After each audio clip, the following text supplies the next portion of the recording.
কবিতাৰ শিৰোনাম ব্যস্ততা। কথা আৰু আবৃত্তিকাৰ ডিম্বেশ্বৰ কলিতা। ৰাতিপুৱা শোৱাৰ বিচনাৰ পৰা চকামকাকৈ সাৰ পাই ঘড়ীটোৰ চকুত পৰিল। পুৰা 7:30 বাজিলচোন। গাৰুটো কাষতে থকা মোবাইলটো লৈ এটা মেছেজ, গুড মৰ্ণিং কলিজা বুলি লিখিলোঁ। এনেকৈ কেইবাটাও মেছেজ দিলোঁ, ভালকৈ থাকিবা আৰু হাঁহি থাকিবা, সময় হ'লে কিবা এটা খাবা বুলি লিখি মোবাইলটো থৈ গাটো ধুবলৈ ওলাই গ'লোঁ।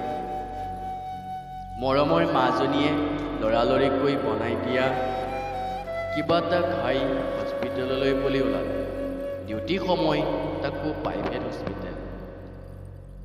দেৰি হ'লে বৰ ডাঙৰ কথা। 8টা বাজিবলৈ মাত্ৰ 5 মিনিট বাকী আছে।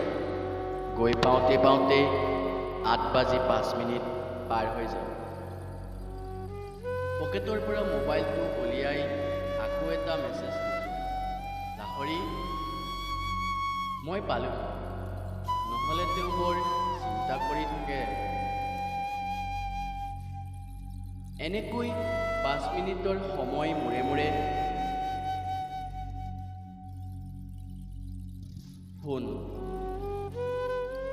বহু ব্যস্ততাৰ মাজত মৰমীজনীৰ এটা কল, হেল্ল', মই ব্যস্ত আছোঁ, তুমি কিন্তু কিবা এটা খাবা,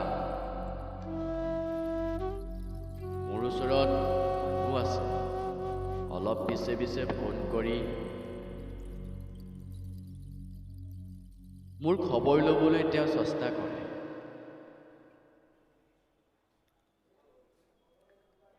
কোনোবাটো ফোন ৰিচিভ কৰোঁ যদিও আৰু কোনোবাটো ফোন কাটি দিওঁ। মোৰো সময় দিবলৈ মন যায়, কিন্তু যান্ত্ৰিকতাৰ দিনত মই সোমাই পৰিলোঁ, ব্যস্ততাপূৰ্ণ হৈ পৰিছোঁ। এফালে মহামাৰী কৰোণা ভাইৰাছে জ্বৰৰ টেম্পাৰেচাৰ জুখি কোনোবা এটা সময়ত যেন ভাগৰি পৰোঁ।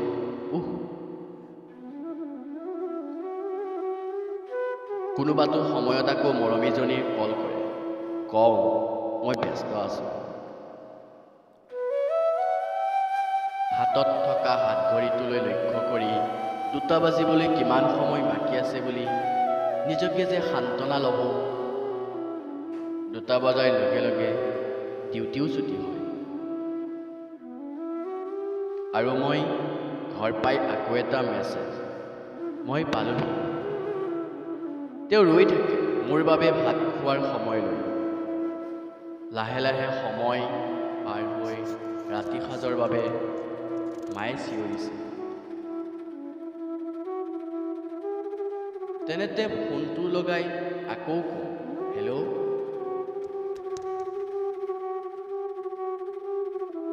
লাহৰি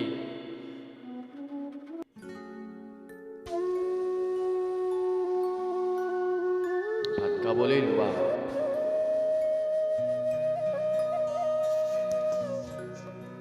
এটা 2টা ফোন কৰি পাৰ হৈ আবেলিটো।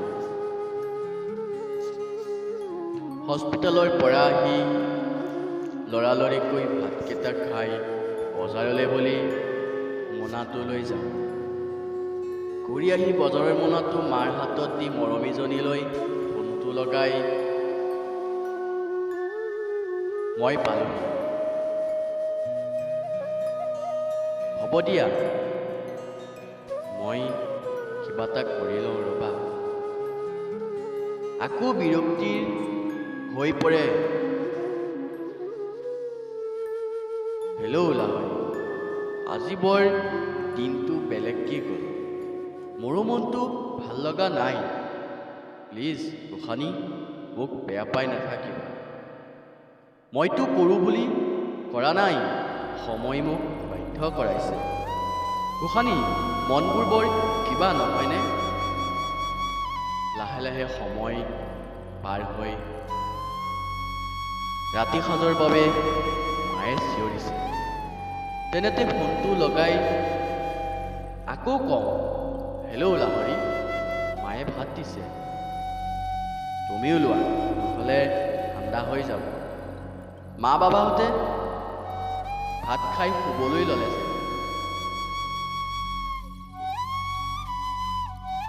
ভাতকেইটা খাই অনলাইনত দুই এটা শব্দৰে শেষ কৰোঁ ৰাতিটো। Good night.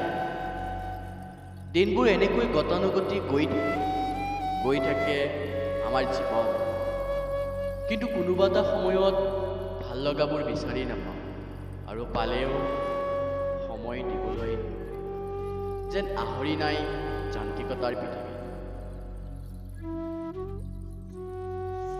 ভাগৰুৱা হৈ পৰোঁ কোনোবা এটাৰ মুহূৰ্তত, আৰু মৰমীজনীৰ মাতষাৰ শুনা পালেই যে সাহসেৰে থিয় দি পৰোঁ, মই ভাগৰা নাই।